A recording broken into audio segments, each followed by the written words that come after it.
I'm as guilty as sin. I don't deny that. But you've got to look at the facts, damn it. The whole story. And yes, I'm sorry. I'm sorry for the mutts. I'm sorry for the kid. And I'm sorry for the whole damn family. But I'm useful, damn it. You need a dog to defend this house. I'm your dog. So I messed up a little. Doesn't everybody? Look, this is what happened. For starters, that fence was just beaming with curiosity value. I mean, don't you humans know us at all? If you've got to put a fence up between dogs, at least make it a chain link or a wire mesh fence. Don't go putting in this hardwood crap in, because then we can't see each other. And if we can't see each other, we're just going to have to try and get through it. Obviously. And so that's how it started. Everything's hunky-dory. Then up goes this great big hardwood fence. New neighbours have moved in, it seems. And they have some dogs. I don't even get to see what kind they are. And all I know is one morning there's these two voices yapping at me from the other side of that fence. So, I go bark my side. And it's instantly aggressive, because if we can't see each other, we're just going to have to assert ourselves vocally, aren't we? Now that I know what those two little guys were, I know how stupid, how wasteful, how pointless the whole episode was. If that had been a chain link fence, they could have seen I was clearly the top dog around here, and due respect could have resulted in friendship. Maybe. But as it is, they think they can prove something by barking loudly. And so we bark all day. Then we break to lunch. And we bark some more in the afternoon. At 7, when my master gets home, he tells me to be quiet. So, obedient and respectful, that I am, I have to remain quiet while those two arrogant little newcomers go on barking well into the night. They are laughing at me, saying, "Hey, give me that, have you?" You can imagine I didn't sleep well that night. And so the next morning, it's the same. I get up, and I go to the fence, and I bark. And I start to dig. I've had a bad night, and I'm tired and mean, so I dig. And those little idiots. I can hear them digging too. This day, we don't break for lunch. We bark all day. By the afternoon, my throat is chafed, and my paws are bloody from the digging. When my master gets home, he yells at me. He yells at me like I was a pup. The shame of it all. I go to bed. I try to sleep, but I can't. I'm seeing red in front of my eyes. It's a blind fury. I was being driven to disobedience, and it wasn't my fault. It was those damn dogs and their bloody barking. They bark until 11. That brings us to yesterday. Now, I try, let me assure you, I try hard to forget the whole episode.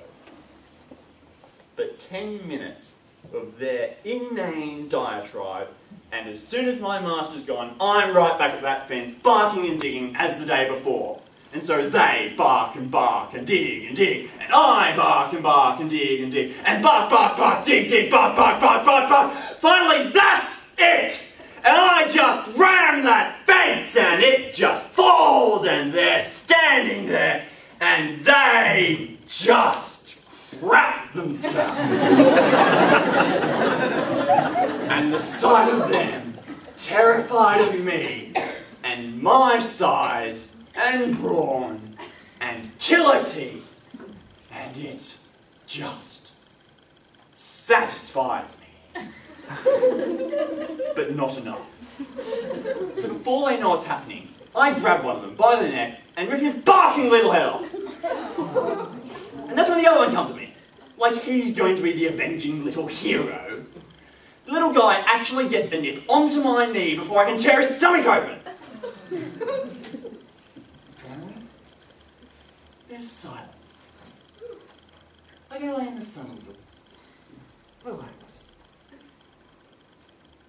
I figure there might be some consequences. Now, around 4, their master gets home. He's just a little kid, 10 or 11, and he doesn't know what to do. So he just screams, and screams, and screams, and screams, and screams, and screams until someone comes in and takes him next door. But first, he fills the hole in the fence with a wheelbarrow. I mean, as if now I'm going to go and kill the kid.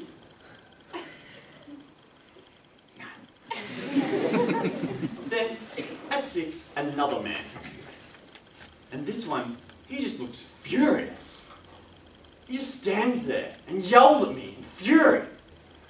Now, if I wasn't feeling so rotten, I would not take that. But as it is, I just have to lie there and let him yell and point at me.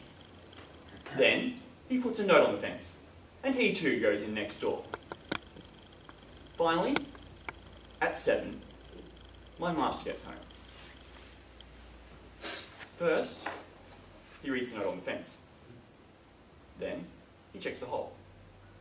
And third, he comes to me. He doesn't say anything. He just stands there and shakes his head real slowly. And then he goes inside next door. He doesn't come back for a long time. But when he does, he looks terrible. What he does is he comes to me and he hugs me. He hugs me for a really long time. And then I don't get fed all night. Now, this morning, he gets up and he goes out. Then he comes back. He makes me up a big meal, he hugs me again, and then he leaves. I've been staring at that meal for 5 hours now. It reeks of poison. But I am obedient and good. I obey my master because it is the right thing to do. My master has been shamed, and it is my fault. He shall be home soon, and I must not allow him to be shamed any longer. So please, excuse me while I eat.